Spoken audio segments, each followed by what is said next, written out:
Capítulo de número 6. Eu já orei? Já? Já, né? Apocalipse capítulo 6. E nessa tarde nós iremos falar sobre os 7 selos do Apocalipse. Apocalipse capítulo 6. O tema é os 7 selos do Apocalipse. Como eu falei do livro de Daniel, quero falar um pouquinho também do livro de Apocalipse. O Apocalipse começa com o capítulo 1. E no capítulo 1, nós temos a introdução do livro do Apocalipse. É ali onde vai dizer que João foi levado para uma ilha chamada Pátimos, ficou preso ali por causa do Evangelho, por causa da palavra de Deus. Ele foi preso por um imperador, que a Bíblia não tem o seu nome, mas a história diz que esse imperador se chamava Domiciano. E lá no Apocalipse, no capítulo 1, ele vai ter uma visão do santuário celestial. Nesse capítulo 1, nós temos aí a visão de Jesus glorificado, João sendo preso, como disse, e aí vamos para o capítulo 2 e 3. Nos capítulos 2 e 3, nós temos 7 cartas escritas às 7 igrejas da Ásia Menor: Éfeso, Esmirna, Pérgamo, Tiatira, Sardes, Filadélfia e Laodiceia. Aí nós chegamos no capítulo 2 e 3, estudamos as 7 cartas, vamos para o capítulo 4 e 5. No capítulo 4 e 5, nós temos a visão do trono de Deus e também aqui falando sobre a visão do livro selado com 7 selos e do Cordeiro. Então é no capítulo 4 e 5 que João ele vai falar um pouco sobre esses selos, onde ele vai dizer que não havia quem podia abrir os selos, né? É o que nós vamos falar daqui a pouco sobre os selos. E chegamos no capítulo 6, e no capítulo 6 nós encontramos os 7 selos. Nesse livro do pastor Bullion, ele faz um estudo sobre os 4 primeiros selos. E ele diz assim no capítulo, na página 30: estudando o Apocalipse dessa maneira, percebemos que os cavaleiros simbolizam os vários períodos pelas quais a igreja cristã passaria em relação à sua fidelidade à palavra de Deus. Essa profecia, portanto, é parte da visão dos 7 selos. Os primeiros 4 selos são marcados sequencialmente pelos 4 cavaleiros. Então, o que a gente vai entender aqui? Nós temos 7 selos, correto? Os 4 primeiros selos começam falando sobre os 4 cavaleiros do Apocalipse. E cada cavaleiro desses está montado sobre um cavalo, e cada cavalo ele tem uma cor. E aí o primeiro cavalo é o branco, o segundo é o vermelho, o terceiro é o preto e o quarto é o cavalo amarelo. Eu irei estudar primeiro os 4 cavaleiros e depois a gente estuda o 5º e o 6º selo. Aí você, quando chega no 6º selo, nós temos aqui uma pause e chegamos no capítulo 7. Quando nós chegamos no capítulo 7 de Apocalipse, nós encontramos no capítulo 7 aqui a visão dos glorificados, os 144 mil. E aí você vai estudar aqui sobre os 144 mil e a visão dos glorificados. E depois dos 144 mil, João vê uma grande multidão que ninguém podia contar. E João faz uma pergunta no capítulo 7. Quem são estes? E de onde vieram? E o anjo responde: estes são aqueles que vieram da grande tribulação e lavaram as suas vestiduras e as branquearam no sangue do Cordeiro. Lembra que eram 7 selos? Nós estudamos 4 cavalheiros, o branco, o vermelho, o preto e o amarelo. Depois vamos para o 5º e 6º selo, ainda no capítulo 6. Chegamos no capítulo 6, não aparecem os 7 selos, temos uma pause. Vamos para o capítulo 7, estudamos os 144 mil, os selados ali, que são 144 mil, e a grande multidão. E vamos agora para o capítulo 8. Quando eu chego no capítulo 8, eu encontro ali a abertura do 7º selo. Então vai ser o tema dessa tarde, amém? Vi quando o Cordeiro abriu um dos 7 selos e ouvi um dos 4 seres viventes dizendo, como se fosse voz de trovão: vem. Vi então, e eis um cavalo branco e o seu cavaleiro com um arco, e foi-lhe dada uma coroa, e ele saiu vencendo e para vencer. Cavalo branco. Branco representa pureza. Branco representa paz. Este cavalo branco, segundo a teologia adventista, representa a pureza do Evangelho no primeiro século da igreja cristã. Jesus, ele veio a esse mundo, teve um ministério de 3 anos e meio, morreu, ressuscitou, voltou para os céus e deixou uma promessa. Qual foi a promessa? Que ele voltaria. E qual foi a outra promessa? Mas teve uma antes dessa. Teve outra. Os discípulos esperaram 40 dias. A descida do Espírito Santo. Então todas as respostas aqui estão certas. Se eu fosse o professor aqui, eu daria 8 para você, tá bom? Jesus prometeu que iria derramar o Espírito Santo. Ele vai para os céus. E os discípulos, diz a Bíblia em Atos 2:1, e cumprindo-se o dia de Pentecostes, estava o quê? Todos reunidos no mesmo lugar. Eles ficaram ali 40 dias, foi 40 dias, né? 40 dias ali, 40 dias mais ou menos, esperando a descida do Espírito Santo. Após essa promessa de Cristo, o Espírito Santo é derramado em Atos 2. Os discípulos são batizados com o Espírito Santo e ali havia pessoas de várias partes da terra, porque eles vinham para aquela festa de Pentecostes. Pedro pregava em sua língua materna e cada um ouvia em sua própria língua. E assim o Evangelho foi pregado. Nesse período, houve uma grande perseguição à igreja. E os discípulos tiveram que se espalhar pela face da terra e saíram a pregar a mensagem. Aí quando a gente chega lá no livro de Atos, no capítulo 9, um grande perseguidor da igreja, chamado Saulo de Tarso, ele se converte ao cristianismo. E agora de perseguidor ele passa a ser perseguido. E ele começa também a pregar o Evangelho. A Bíblia chega a dizer que esses discípulos que andaram com Jesus, Pedro, por exemplo, tinha tanto poder do Espírito Santo, que Pedro está passando nas ruas de Jerusalém, e a Bíblia diz que eram colocadas as pessoas doentes, porque eles acreditavam que a sombra de Pedro, ao ser projetada sobre os doentes eram curados. Posso ouvir um amém? O lenço de Paulo, cheio do poder de Deus, curava as pessoas. Pedro, que andou com Jesus tanto tempo, e era um Pedro tão brabo, tão arrogante, cortou a orelha de Malco ali, né, do servo do sumo sacerdote. Esse mesmo Pedro chega lá no livro de Atos, junto com João, está Pedro e João, e vê um coxo ali há muitos anos, e vocês conhecem a história. Ele diz assim: não tenho prata nem ouro, mas o que eu tenho te dou. Em nome de Jesus, o Nazareno, levanta-te e anda. E aquele coxo passou a andar, porque Deus, Yasmin, amém. Senão você vai ficar aqui. Pedro passou a andar, porque agora, o coxo passou a andar, viu que atrapalha? O coxo passou a andar, e agora naquele momento, o Espírito Santo atuava na vida daqueles apóstolos. Então isso é pureza apostólica, isso é pureza do Evangelho. Não tem nenhuma dificuldade de reclamar aqui da frente, tá bom? Não reclamo dos outros. E aí, irmãos, nós estamos vivendo em um período de derramamento do Espírito Santo, minha irmã. O povo está recebendo o Espírito Santo, o Evangelho está sendo pregado e as pessoas estão se convertendo. Aí Pedro vai agora, ali no livro de Atos, e faz um sermão. E a Bíblia diz que cerca de 3.000 pessoas foram batizadas nas águas. Mais à frente, em uma outra mensagem, cerca de quantas pessoas? 5.000 pessoas. E mais à frente, a Bíblia diz que foi uma grande multidão. Que período bom, irmãos. Que período gostoso de se viver na igreja. A Bíblia chega a dizer que um jovem, um homem, por nome de Barnabé, ele vende uma propriedade e doa aos pés dos apóstolos. A Bíblia chega a dizer que eles não tinham nada em comum. Eles repartiam o pão de casa em casa.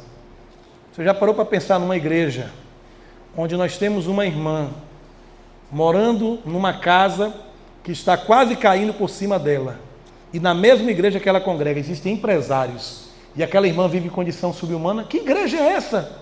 Que amor é esse que nós estamos pregando? Quantos empresários temos às vezes em nossa igreja e o irmão está passando necessidade?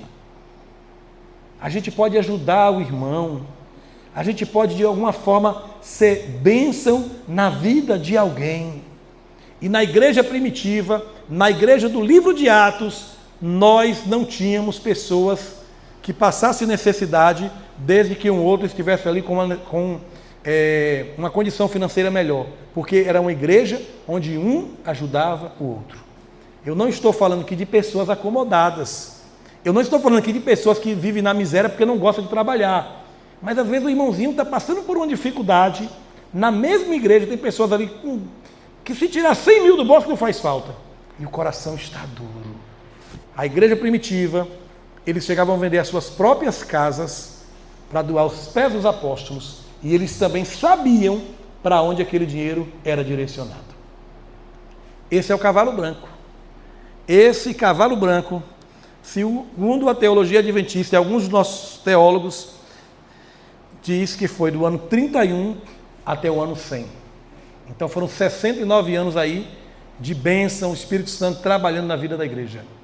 Mas Satanás, ele nunca quis que a igreja crescesse, sim ou não? E ele começa usando a perseguição. E aí o que acontece, irmão, com a igreja?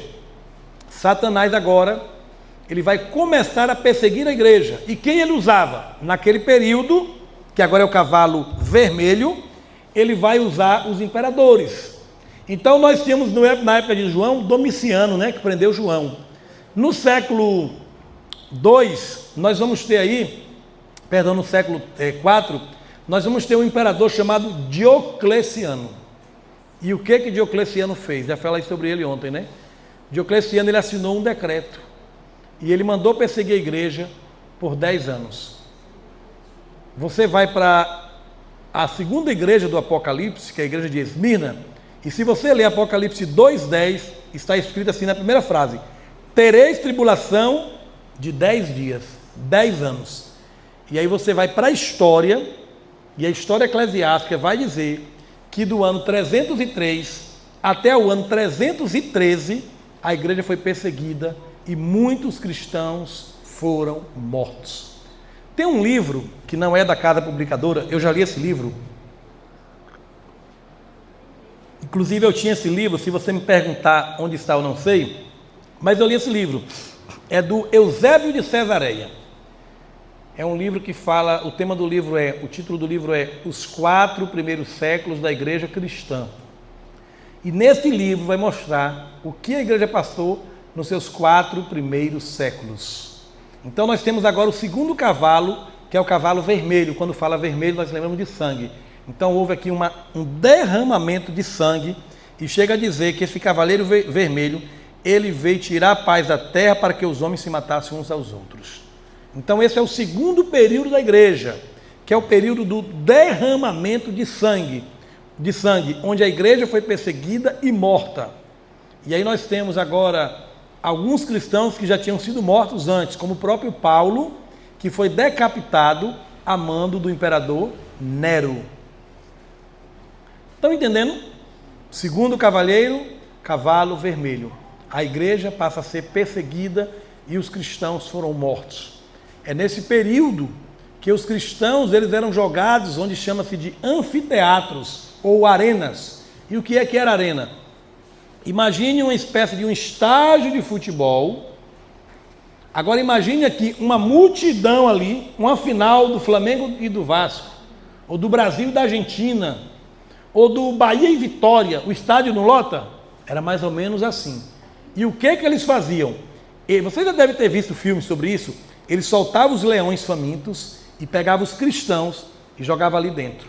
E os cristãos eram estraçalhados vivos e a multidão aplaudia porque aquilo servia como um espetáculo para aqueles homens pagãos.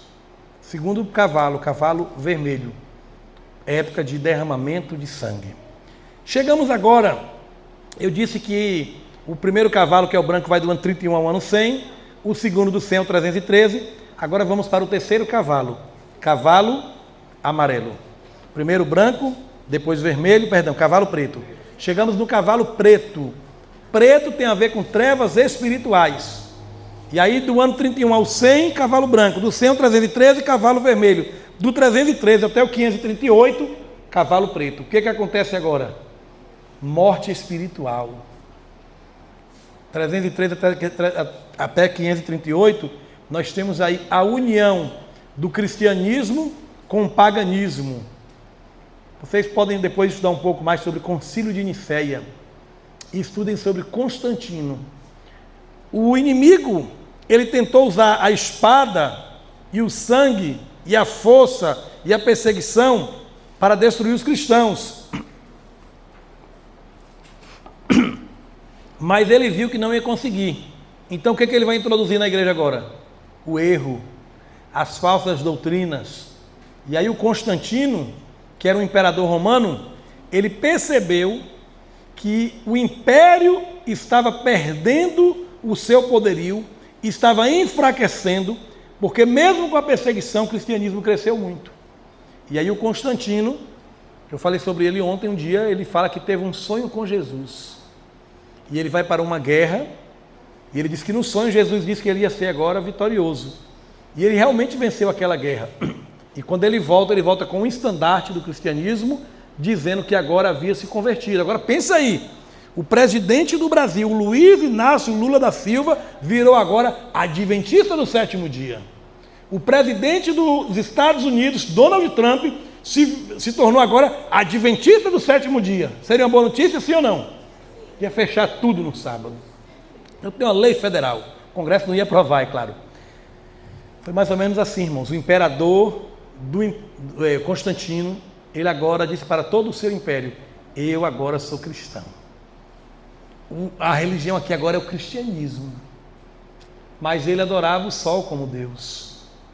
Ele agora fala para os cristãos: eu sou cristão, mas vocês têm que adorar o sol. Eu sou cristão, mas vocês agora não podem guardar o sábado, tem que guardar o primeiro dia da semana. Você queria uma conversão dessa no Brasil?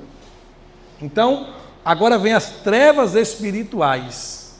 E aí nós temos agora mais períodos agora, que continua a história da igreja, mas agora dentro de, vai ter um período que não tem perseguição, mas que tem um engano. E aí o apóstolo Paulo, lá no livro de Atos, no capítulo 20, eu queria ler com você, livro de Atos, capítulo 20, Atos, capítulo 20, olha o que ele vai dizer, irmãos.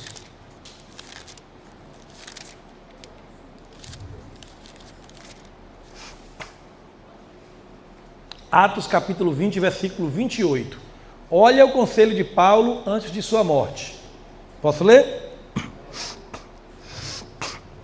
Atendei por vós e por todo o rebanho, sobre o qual o Espírito Santo vos constituiu bispos para pastoreardes a igreja de Deus, a qual ele comprou com o seu próprio sangue. Amém. 29. Eu sei que depois da minha partida, ou seja, depois da sua morte, entre vós terão ou penetrarão lobos vorazes que não pouparão o rebanho, e que dentre vós mesmos se levantarão homens falando coisas pervertidas para arrastar os discípulos atrás deles. Voltemos para Apocalipse capítulo 6. Então, o que Paulo está dizendo? Olha, eu sei que depois da minha morte vai surgir no meio de vocês algumas doutrinas que não têm base na palavra de Deus. E ele diz assim: dentre vocês mesmos surgirão homens falando coisas pervertidas para atrair o rebanho. E foi isso que aconteceu. A igreja deixa de ser perseguida, mas agora vai haver aqui uma balança com dois pratos. De um lado está o paganismo e do outro lado está o cristianismo. Imagine que esse copo aqui, olha, tem 99% de água, mas eu pego 1% de veneno e coloco aqui dentro. Você beberia dessa água? Mas é só 1%. Ou se eu chegasse agora, pegasse água do esgoto, pegasse aquelas contra-gotas e colocasse uma gotinha aqui, iria mudar alguma coisa na cor da água? Iria mudar a cor da água se eu botar aquela água podre, preta? Você teria coragem de beber? Mas é só 1%. Ou 0,0001%. Então é assim que o diabo trabalha, irmãos, na igreja. Ele diz: olha, eu não consegui vencer pela força, eu não consegui vencer pela espada, eu não consegui vencer pela perseguição, porque o próprio Roosevelt, o Jerônimo, disse: o sangue dos cristãos é como semente. Cada vez que morria um mártir, aparecia 10. Então vamos colocar agora a igreja sem perseguição, mas vamos introduzir algumas meias verdades, algumas mentiras dentro da doutrina pura pregada pelos apóstolos. Então eu tenho aqui agora o quarto selo. E agora ficou pálido. Esse amarelo quer dizer pálido. Eu começo com um cavalo branco de pureza apostólica. Aí eu vou agora para um cavalo vermelho, que é sangue. Aí eu vou para um cavalo preto, trevas espirituais. Agora chega o quarto selo. Apocalipse 6, verso 7. Quando o cordeiro abriu o quarto selo, ouvi a voz do quarto ser vivente dizendo: vem. E olhei, e eis um cavalo amarelo e o seu cavaleiro, sendo este chamado Morte, e o inferno o estava seguindo. E foi-lhe dada autoridade sobre a quarta parte da terra para matar a espada pela fome, mortandade e por meio das feras da terra. Queridos, se o vermelho é sangue e o preto é trevas espirituais, imagine agora o cavalo amarelo. O pastor Alejandro Bulhon, nesse livro, ele diz assim, olha, na página 33, na abertura do quarto selo, João é chamado novamente a contemplar a visão. A seguir apresentamos o seu relato. E aí ele cita o texto que nós acabamos de ler, e no próximo parágrafo ele diz assim: é aqui que os terroristas da religião se deleitam. É muito fácil assustar as pessoas com a imagem de um cavaleiro montado sobre um cavalo amarelo, levando destruição à quarta parte da terra.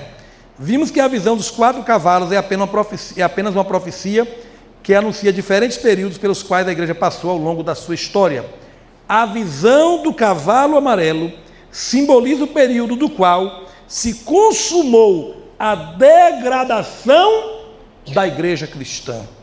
Essa degradação teve início no período simbolizado pelo cavalo vermelho, acentuou-se no período simbolizado pelo cavalo preto e se tornou terrível nos dias do cavalo amarelo. A igreja pura que Jesus estabeleceu e que os apóstolos e os primeiros cristãos mantiveram contaminada durante o primeiro século foi se corrompendo lentamente. Quando chegamos à Idade Média, encontramos uma igreja que não era nem a sombra da igreja pura fundada por Jesus. Tem muita coisa aqui, olha, tudo isso aqui ele está explicando o cavalo amarelo, não dá para ler. Mas ele vem falando sobre esse quarto cavalo. Então, o primeiro selo, repetindo, ele vai do ano 31 ao ano 100. O segundo selo vai do ano 100 até o ano 313. O terceiro selo vai do ano 313 até 538. E o quarto selo inicia em 538. Nós vimos que em 538, o bispo de Roma, ele foi reconhecido pelo imperador Justiniano como o cabeça de todas as igrejas. E agora esse bispo, ele vai trazer horrores para a igreja. E esse período vai até o ano de 1517. E esse período tem a ver com o que eu falei ontem sobre a profecia. Lembra? Dos 1260 anos, que surgem os valdenses, Rus, Wycliffe, Jerônimo, salvo engano, Calvino vem nessa época, antes de 1517, vai surgindo ali os reformadores. Então nós temos um período aí de perseguição à igreja e foi introduzido no seio da igreja os enganos. E em todo esse período, tem uma coisa interessante que eu não falei ainda. Deus sempre teve um povo remanescente. Amém. Todos os períodos que nós falamos aqui, se você for para a história, nós vamos ver lá John Wycliffe, por exemplo, um grande reformador. Todos esses períodos, Deus sempre levantou uma igreja, ainda que pequena, ainda que uma igreja que não era visível ao mundo, ainda que essa igreja estivesse lá nas montanhas, nos Alpes, nas cavernas, nos penhascos, mas Deus sempre levantou uma igreja. Meus queridos, nos últimos dias da história deste mundo, a verdade vai se misturar com a mentira. Muitas pessoas estão sendo enganadas, muitas pessoas estão sendo ludibriadas, mas nesse mundo tenebroso em que nós vivemos, Deus também tem um remanescente. Amém. Chegamos agora no quinto selo. E aí agora no quinto selo, Apocalipse, capítulo 6, versículo 9. Diz assim o texto: quando ele abriu o quinto selo, vi debaixo do altar as almas daqueles que tinham sido mortos por causa da palavra de Deus e por causa do testemunho que sustentavam. Olha, nós encontramos mais mortes aqui no quinto selo. Pessoas que morreram por causa da palavra de Deus. Pessoas que morreram porque pregaram a verdade. Pessoas que morreram porque pregaram o Evangelho. Verso 10. Clamavam em grande voz, dizendo: até quando, ó soberano, Senhor, santo e verdadeiro, não julgas nem vingas o nosso sangue dos que habitam sobre a terra? Então, a cada um deles foi dada uma vestidura branca, e lhe disseram que repousasse ainda por pouco tempo, até que se completasse o número dos seus servos e suas irmãs, que seriam mortos. Eu vou ler de novo. Quando ele abriu o quinto selo, vi debaixo do altar. Agora olhe para cá. Nós, adventistas do sétimo dia, cremos em mortalidade da alma ou imortalidade da alma? Mortalidade da alma. Só que no texto bíblico, se eu esquecer que Apocalipse é um livro simbólico, eu vou passar a crer em imortalidade da alma. Porque João diz assim, eu vou explicar o texto, tá? João diz assim: eu vi, Apocalipse capítulo, no quinto selo, né? Quando ele abriu o quinto selo, vi debaixo do altar as almas daqueles que tinham sido mortos. E essas almas faziam o quê? Como é que essas almas morreram e agora elas estão clamando? E agora? Se alguém pega um texto, olha, nós adventistas não cremos que quem morre pode falar alguma coisa, mas o texto está dizendo que essas almas que estavam debaixo do altar, elas clamavam com grande voz. Sabe como é que elas clamavam? Através do seu testemunho. Cada vez que morria um cristão, era um clamor dizendo: eu sigo a Jesus Cristo. Essas almas, queridos, elas estavam debaixo do altar. E aqui eu tenho que ir lá para o santuário terrestre, livro de Êxodo. Quando nós estudamos o santuário terrestre, nós vimos que o tabernáculo tinha 3 partes. Tinha o pátio, o lugar santo e o lugar santíssimo. Agora eu pergunto, o pátio ficava dentro ou fora do santuário? Fora do santuário. E os sacrifícios, eles eram feitos aonde? No pátio, não é isso? No pátio. Então eu estou aqui dizendo que, segundo a Bíblia, os sacrifícios eram feitos do lado de fora do santuário. E lá no pátio existia um altar, chamado altar de holocausto. Quando eu vou para a Bíblia, olha que coisa incrível, você não vê pregador falando isso na igreja. Quando eu vou para a Bíblia, eu encontro um santuário celestial, sim ou não? Sim. Nós estudamos sobre isso hoje pela manhã. E esse santuário, ele tem quantos compartimentos lá? O santo e o santíssimo. E onde é que está o pátio? Se o pátio fica fora do santuário, eu posso dizer então que o santuário celestial, ele tem o lugar santo e o lugar santíssimo. Então onde seria o pátio? A terra. E se a terra é o pátio, ela é lugar de sacrifício. Jesus foi sacrificado fora ou dentro do santuário celestial? Aqui na terra. Entenderam agora quando a Bíblia diz: vi almas debaixo do altar? A Bíblia está mostrando que o altar, dentro do contexto do santuário terrestre, seria essa terra. E por isso que essas almas foram mortas debaixo do altar. Por isso que essas almas foram mortas na terra e não no céu, não teria como. Então, assim, no contexto do santuário, repito, o santuário tem 3 compartimentos: pátio, santo e santíssimo. O santo e o santíssimo, o santo dos santos, fica no céu. Então, o altar de sacrifício é a terra, onde Jesus foi sacrificado e onde, na abertura do 5º selo, essas almas foram mortas e sacrificadas. Então, quando a Bíblia diz que essas almas estão clamando, eu preciso entender que esse clamor é um clamor simbólico e não um clamor literal. Não é que elas morreram clamando, falando literalmente. Por exemplo, Apocalipse capítulo 14, versículo 1. João diz que ele viu o cordeiro no Monte Sião e os 144 mil. Eu pergunto, Jesus é um cordeiro literal? Não. Então é um simbolismo, porque ele foi o cordeiro de Deus, levando, a gente vai lá para o santuário, o cordeiro era morto no santuário. E Jesus é esse cordeiro literal, perdão, esse cordeiro simbolicamente falando. Então o 5º selo não está falando de almas debaixo do altar de forma literal. Como, por exemplo, diz que Abel morreu e o seu sangue clama até nós, né? Eu pergunto, o sangue de Abel está aí clamando? Não. É o seu testemunho. A vida de Abel demonstrou que ele era um homem de Deus. Chegamos agora no sexto selo. Hoje eu vou terminar antes das 6. Sexto selo. Vi quando o cordeiro abriu o sexto selo e sobreveio grande terremoto.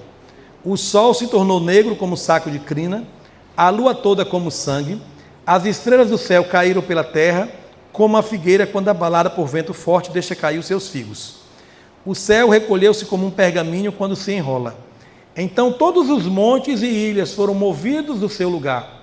Os reis da terra, os grandes, os comandantes, os ricos, os poderosos, todo escravo, todo livre, se esconderam nas cavernas e nos penhascos dos montes, e disseram aos montes e aos rochedos: caí sobre nós, e escondei-nos da face daquele que se assenta no trono e da ira do Cordeiro, porque chegou o grande dia da ira deles, e quem é que pode suster-se? Meus amados, na abertura do sexto selo, nós encontramos aqui 4 acontecimentos. Nós encontramos o escurecimento do sol, o escurecimento da lua, a queda de estrelas e um grande terremoto. Nós, adventistas do sétimo dia, temos aí em nossos estudos bíblicos algumas datas que remetem ao sexto selo, e talvez você dava estudo e nem sabia disso. Primeira delas, 19 de maio de 1780, escurecimento do sol. Na mesma lua, a história confirma, na mesma noite, perdão, a história confirma que a lua se tornou negra. Anote aí, 19 de maio de 1780. No dia 13 de novembro de 1833, houve aí a grande queda de estrelas. 13 de novembro de 1833, a grande queda de estrelas. E nós temos aí muitos terremotos, mas tem um terremoto que ficou muito conhecido, que está na história, que é o grande terremoto de Lisboa, 1º de novembro de 1755. Mas eu posso aqui na frente afirmar que o capítulo 6, falando desses 4 acontecimentos, está restrito apenas a essas datas? Não. O sol pode se escurecer de novo? Sim. A lua pode? Sim. Terremotos maiores do que o terremoto de Lisboa, que abalou uma grande parte da Europa? Sim. As estrelas podem cair novamente? Sim. Mas o que nós temos assim registrado hoje, repito, 19 de maio de 1780, escurecimento do sol e da lua. 13 de novembro de 1833, queda de estrelas. E 1º de novembro de 1755, o grande terremoto de Lisboa. Se isso já aconteceu, e pode acontecer novamente, eu chego a uma conclusão. Eu já cheguei no sexto selo do Apocalipse. O primeiro selo, cavalo branco, lá no tempo da igreja primitiva, já se cumpriu. Segundo selo, cavalo vermelho, já se cumpriu. Terceiro selo, cavalo preto, já se cumpriu. Quarto selo, cavalo amarelo, já se cumpriu. Quinto selo, almas clamando debaixo do altar, perseguição aos cristãos ali, já se cumpriu. Sexto selo, 4 acontecimentos naturais: escurecimento do sol, da lua, queda de estrelas e terremotos, já se cumpriu. O que eu aprendo aqui na profecia? Estou aqui parado aqui hoje para a esposa tentar gravar o vídeo ali, porque eu rodei muito, ela fica ali. Estou tentando sair aqui, estou me segurando. O que nós chegamos no sexto selo? O que acontece na abertura do sétimo selo? Apocalipse, capítulo 8, versículo 1. Os 6 selos, irmãos, já se cumpriram. Agora, olha o que diz Apocalipse, capítulo 8, versículo 1.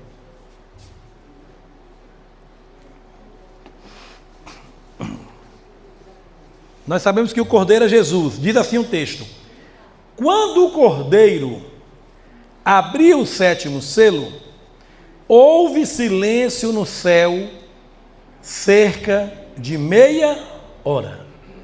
Por que houve silêncio no céu? Quando Jesus estava aqui na terra, ele disse que ele iria voltar, não foi isso? E quem viria com ele? Todos? Se Jesus está no céu e ele vem com todos os anjos, quem vai ficar no céu? O céu vai ficar como? Em silêncio. Então, quando a Bíblia diz assim, Quando o Cordeiro abriu o 7º selo, houve silêncio no céu cerca de meia hora. Por que o céu vai ficar em silêncio? Porque Jesus estará voltando com todos os seus anjos para buscar a sua igreja que ficou firme até o último dia da história desse mundo. Queridos, quando eu estudo Daniel capítulo 2, eu encontro ali uma estátua com 4 metais: ouro, prata, bronze e ferro. Quando eu vou para a história, eu descubro que esses 4 metais representam 4 reinos que dominariam o mundo: Babilônia, Medo-Pérsia, Grécia e Roma. E aí depois vem uma pedra que cai sem auxílio de mãos. Quando eu estudo Daniel 2, eu entendo que nós estamos vivendo no período da pedra, quando Cristo estabelecerá o seu reino aqui na terra. Então, na profecia de Daniel 2, estamos nos momentos finais da história desse mundo. Quando eu vou para os 7 selos do Apocalipse, eu vejo dentro da profecia que Jesus está voltando, que os 6 selos já se cumpriram. E no 6º selo, irmãos, fala de um grupo de pessoas que estará perdidas.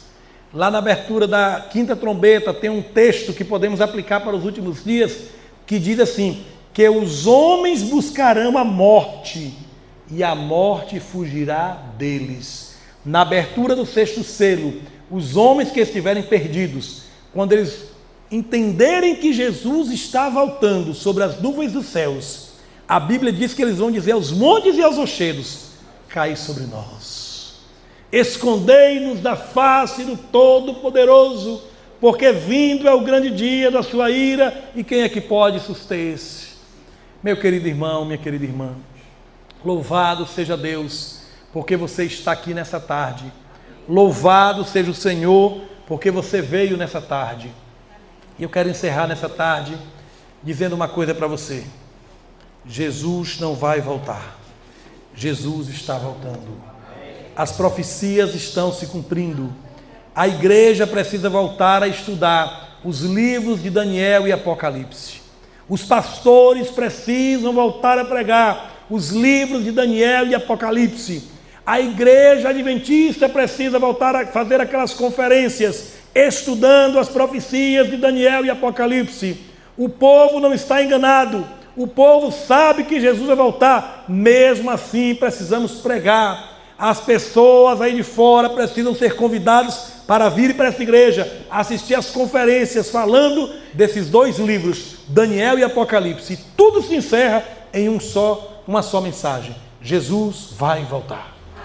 Apocalipse capítulo 1, versículo 7 já começa dizendo: eis que vem com as nuvens, todo olho verá, até quantos aquele que os traspassaram.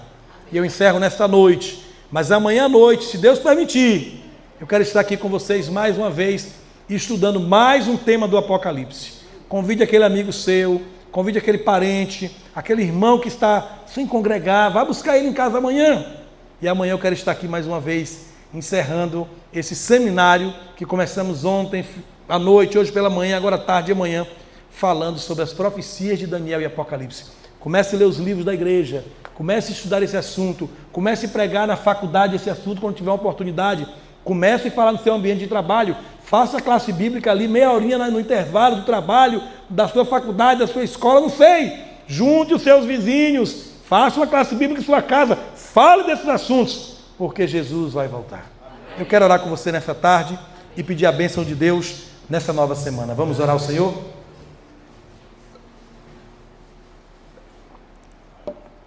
Senhor, nosso Deus e nosso Pai, estamos na abertura do 7º selo, Senhor.